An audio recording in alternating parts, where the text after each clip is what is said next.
Bonjour, très chers amis de la cloche. C'est un plaisir de vous retrouver. Catherine Sambou pour vous servir. Alors, nous vous retrouvons sous un tout nouveau format d'émission. Aujourd'hui, pour La Cloche, qui est une émission qui vous permettra aujourd'hui de découvrir les mouvements et associations de l'Église catholique, mais plus en profondeur. Donc, aujourd'hui, nous avons le plaisir d'accueillir sur ce plateau les CVAV à travers leur président, qui a bien voulu partager ce plateau avec nous. Il s'agit tout simplement de Chef Emma. Bonjour Catherine. Alors, Chef Emma? Oui, c'est ça. Donc, je m'appelle Emmanuel Bernard Diompi et je suis le président national des CVAV, Cœur Vaillant, Âme Vaillante du Sénégal. Voilà, donc Cœur Vaillant, Âme Vaillante. Tout d'abord, on va commencer, Chef Emma, par la présentation de ce mouvement. Qu'est-ce que le mouvement CVAV? Quelle est la signification de CVAV? D'accord. Bon, pour ce qui est de la signification, CVAV signifie cœur vaillant et puis âme vaillante. Voilà, c'est les sigles.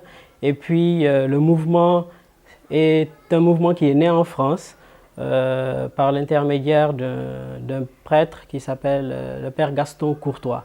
Donc, qui a créé le mouvement en France depuis 1929 et le mouvement nous est venu ici au Sénégal par l'intermédiaire d'un prêtre aussi, le Père Lenevé, qui a fait venir le mouvement ici pour occuper un petit peu les enfants. Parce qu'à l'époque, il n'y avait que le scoutisme laïque et les enfants, comme c'était les dimanches, les enfants avaient tendance à aller suivre ce qui se passait, les réunions là-bas, quelquefois en fuyant un petit peu la messe. Donc pour les empêcher un petit peu de fuir, on va dire entre guillemets, les messes, voilà, il a cru nécessaire de faire venir un mouvement similaire un petit peu qui existait déjà en France pour justement occuper ces enfants-là et puis participer à l'évangélisation de l'Église au travers des enfants. C'est ça. Je pense qu'il convient alors de demander aujourd'hui quelle est la cible du mouvement CVAV. Les enfants, particulièrement, on va dire de 6 à 15 ans. Et après 15 ans, ils ont un petit temps de formation pour devenir des responsables après leurs 18 ans. Voilà. Donc, c'est pratiquement tout le monde, on va dire, de 6 jusqu'à 77 ans. Voilà. Ou bien de 7 à 77 ans, comme on dit. Voilà. Parce qu'il y a aussi des anciens qui sont toujours présents, la fraternité vaillante, on les appelle, qui sont toujours présents et qui nous assistent énormément, qui nous épaulent beaucoup. Voilà. Et comment aujourd'hui est organisé votre mouvement? L'organisation, elle suit un petit peu l'organisation de l'Église elle-même, comme nous sommes mouvement d'Église. Donc nous sommes dans les paroisses, on va dire, ce qu'on appelle les groupes de base chez nous. Après les groupes de base, on a une structure décanale, les secteurs ou bien les doyennés, n'est-ce pas? Et ensuite, il y a le diocèse, les structures diocésaines, n'est-ce pas? Les 7 diocèses que compte le Sénégal. Et après les équipes diocésaines, nous pouvons retrouver l'équipe nationale, n'est-ce pas? L'équipe nationale et enfin le Conseil national qui élabore vraiment tout le plan d'action, que le mouvement, toute la stratégie exactement que le mouvement doit dérouler. Voilà. Effectivement, je pense que c'est important.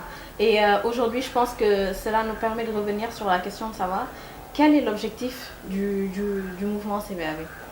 Oui, l'objectif principalement, c'est l'évangélisation.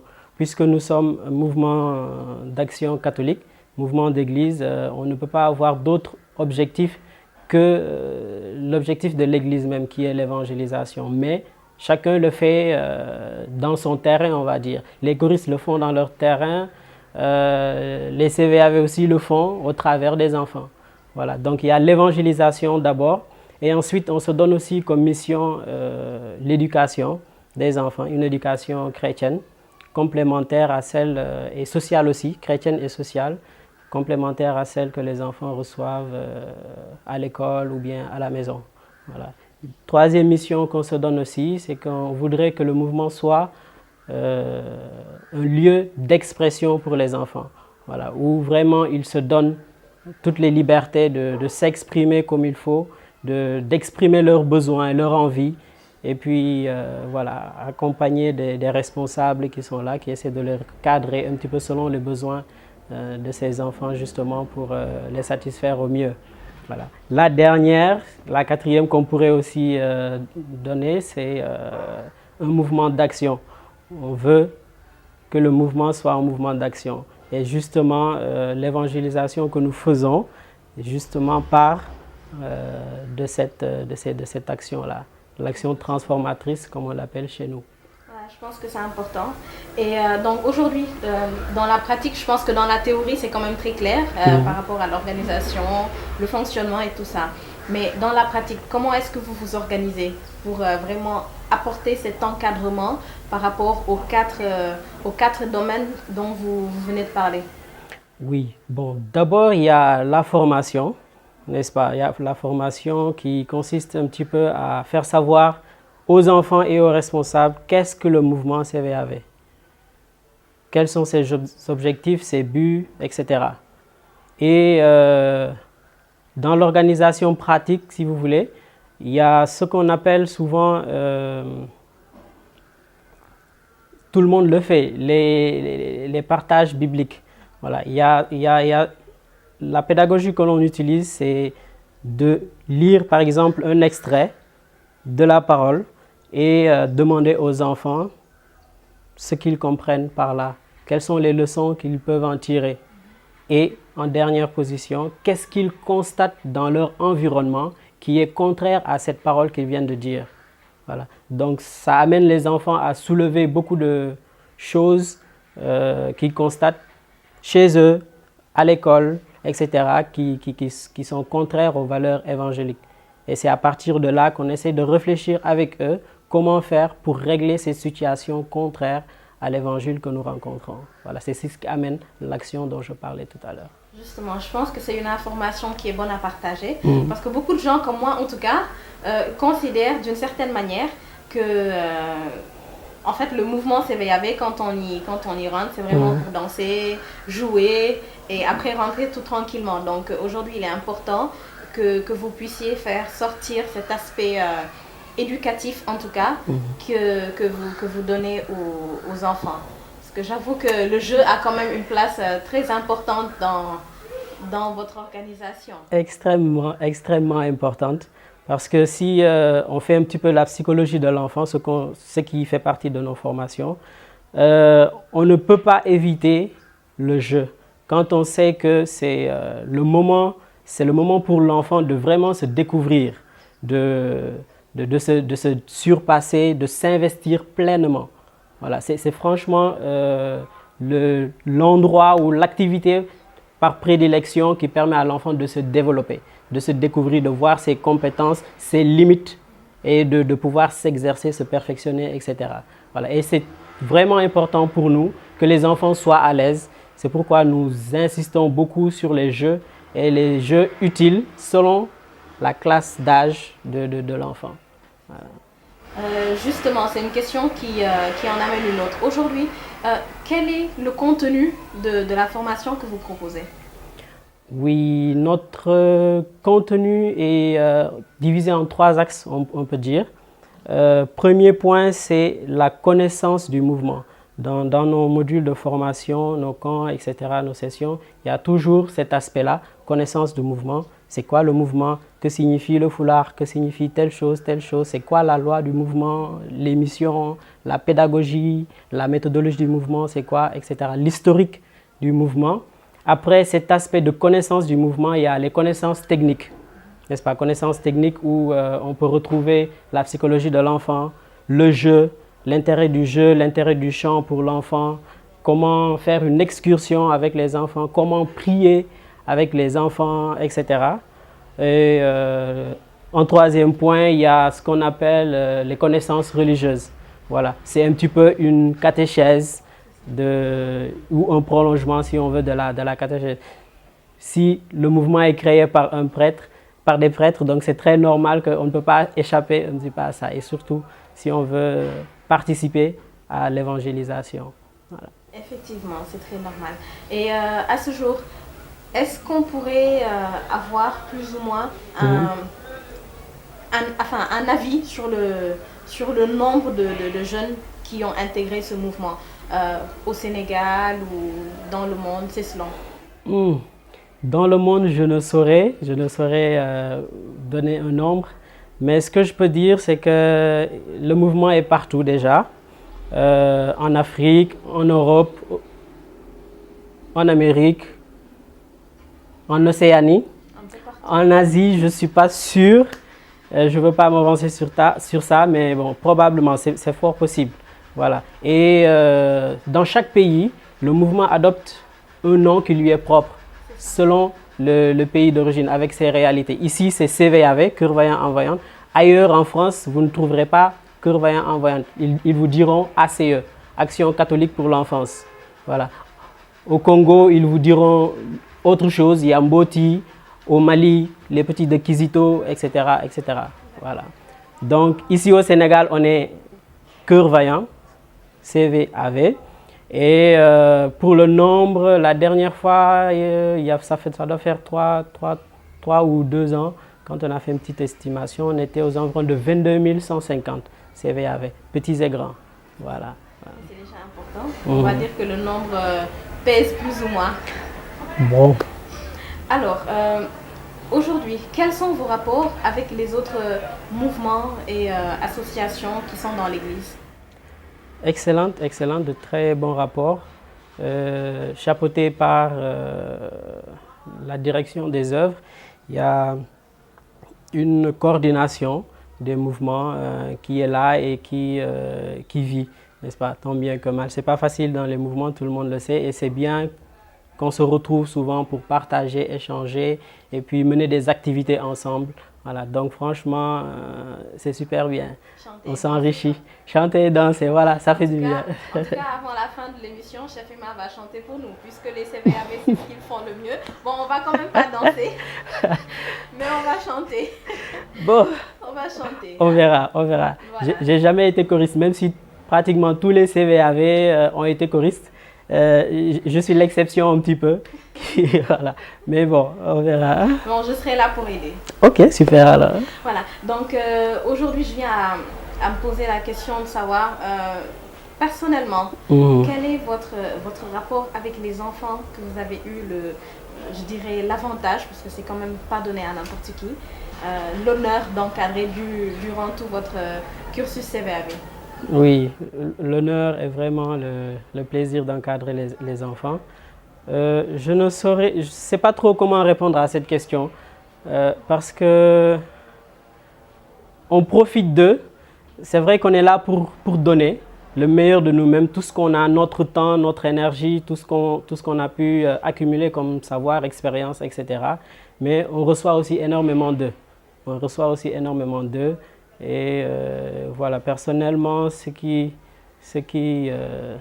m'anime, ce qui m'enchante, c'est le désir vraiment de faire pour eux ce que d'autres ont eu à faire pour moi. Voilà, donc c'est un petit peu ça.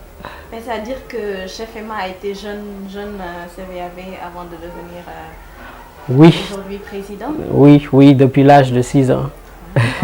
Depuis l'âge de 6 ans, tout à fait. Alors, nous avons traversé une situation assez compliquée, qui est mondiale, on dira, une pandémie qui a bouleversé tout le monde. Alors, comment vous avez réussi à surmonter cet épisode de votre vie en tant que CVAV en interne et en externe? Est-ce qu'il y a eu des activités qui ont été menées par le mouvement, tant au niveau des groupes de base qu'au niveau national? Bien sûr. Alors, pour ce qui concerne de la situation, comme tout le monde était dans l'impossibilité de se regrouper, etc., on tenait toujours nos réunions, nos rencontres, mais à distance, au travers de certaines plateformes que nous offre la technologie aujourd'hui, n'est-ce pas, en visioconférence, etc. Voilà. Donc, c'était comme ça qu'on était obligé de nous organiser. Et pour ce qui concerne les actions, il y en a eu beaucoup, énormément. On a eu à fournir, par exemple, à la direction de la protection de l'enfance des responsables pour les aider un petit peu dans l'encadrement des enfants qu'on retirait de la rue. Donc, pour les mettre dans des centres plus adaptés, et éviter qu'ils soient au dehors avec le danger qui court. Donc, mettre à la disposition de la direction des responsables, mais aussi dans différentes zones, des responsables se sont organisés avec d'autres mouvements, justement, des scouts, guides, etc., pour faire des points de lavage des mains dans des marchés, comme par exemple sur Kaolack, il y en a eu beaucoup. Les CVAV ont beaucoup participé là-dessus.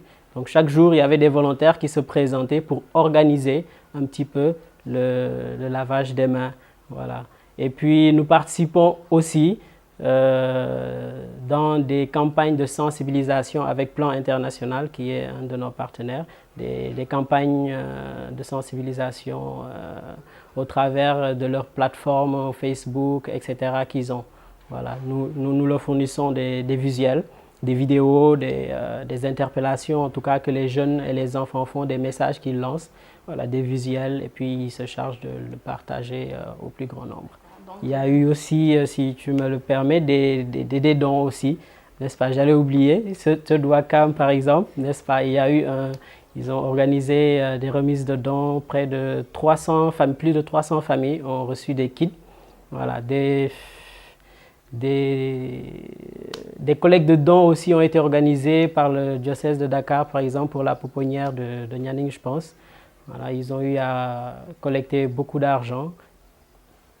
Via les transferts d'argent, les gens ont cotisé et puis ils ont tout reversé à la pouponnière. Des actions comme ça, ici et là, que les gens ont eu à faire durant. D'accord, c'est important. Bon, la question que j'allais poser, c'est d'habitude une question qu'on n'a pas l'habitude d'entendre au niveau de l'Église, c'est-à-dire alors que les CVAV, ils ont beaucoup d'argent. Quelle est aujourd'hui votre source de financement pour la réalisation de tous vos projets? On n'a pas beaucoup d'argent, ça se sait. On n'a pas beaucoup d'argent et on fait comme on peut, n'est-ce pas? C'est les uns et les autres qui sortent très souvent de leur poche pour certaines choses, puisqu'on a décidé de nous engager volontairement sans rien demander en retour. Mais ce qu'on peut avoir comme source de revenus, c'est quelquefois des cotisations annuelles des membres qui n'arrivent pas toujours. Voilà. Et aussi quelques articles que nous vendons, les foulards, nos macarons, les barrettes, etc. Voilà, des petits articles comme ça qui nous permettent d'avoir quelque chose pour faire tourner la maison. C'est ça. Donc déjà, une chose à saluer, c'est la fraternité entre les différents mouvements. C'est déjà une très belle chose. En tout cas, c'est ce pourquoi on existe. On est tous là pour l'Église, que ce soit vous ou d'autres mouvements. Donc, il est important de se serrer la main pour aller de l'avant.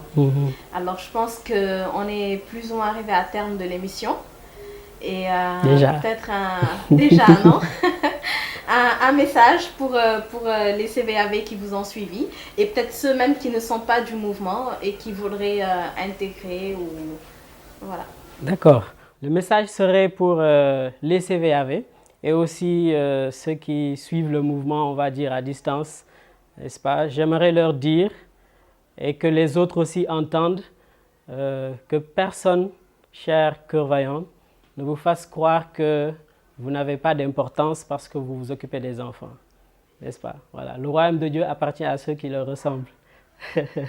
Donc, soyez franchement pleins de zèle, de courage et de détermination dont vous avez toujours fait preuve pour continuer à transformer des vies, n'est-ce pas? J'en profite pour féliciter vraiment les CVAV de Kermassar, Saint-François d'Assise, qui dernièrement ont eu à scolariser un enfant qui avait échoué l'année dernière à l'examen et puis faute de moyens n'a pas pu se réinscrire, était obligé de rester à la maison, s'occuper des tâches, etc. Donc les enfants se sont levés, voyant leurs camarades dans cette situation, ont saisi l'aumônier, les anciens qu'ils ont avec eux là-bas pour scolariser cet enfant. Même si c'était trop tard, c'était des mois après l'ouverture, ils l'ont quand même fait. Ils ont accompagné l'enfant, lui ont donné des cours de renforcement jusqu'à ce que l'enfant réussisse aujourd'hui à cet examen.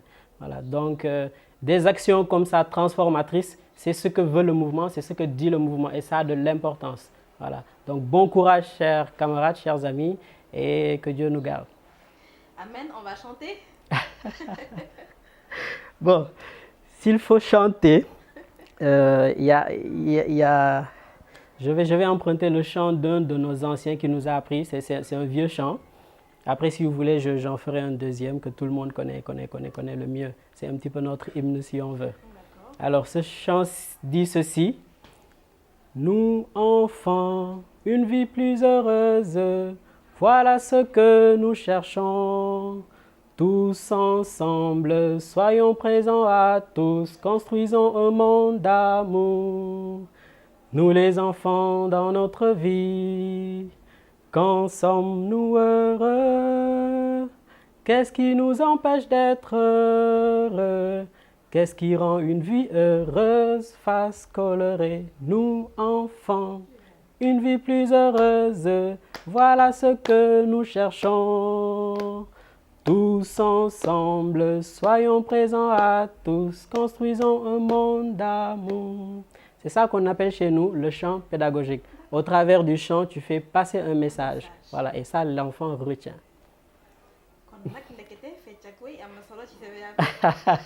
Waaw, bu ànd ak message da ngay jaar noonu dugal ci cabaxal ci sa message parce que l'enfant retient plus quand ça passe par le chant. Effectivement, c'est important. C'est ça. Voilà, donc merci à vous, chef Emma, tonton chef Emma, comme on dit chez vous, d'avoir bien voulu partager ce plateau avec la cloche et tous ses amis. Voilà, très chers amis de la cloche, nous sommes arrivés à terme de votre émission Siloé. C'est un plaisir d'avoir été en votre compagnie avec le président des CVAV du Sénégal, chef Emmanuel Diompi. Donc je vous donne tout simplement rendez-vous très bientôt pour une nouvelle émission. En attendant, restez connectés sur la cloche. Cliquez sur le bouton follow et restez avec nous si vous ne l'êtes pas encore. Sinon, likez la vidéo et restez en notre compagnie. Merci beaucoup et à très bientôt.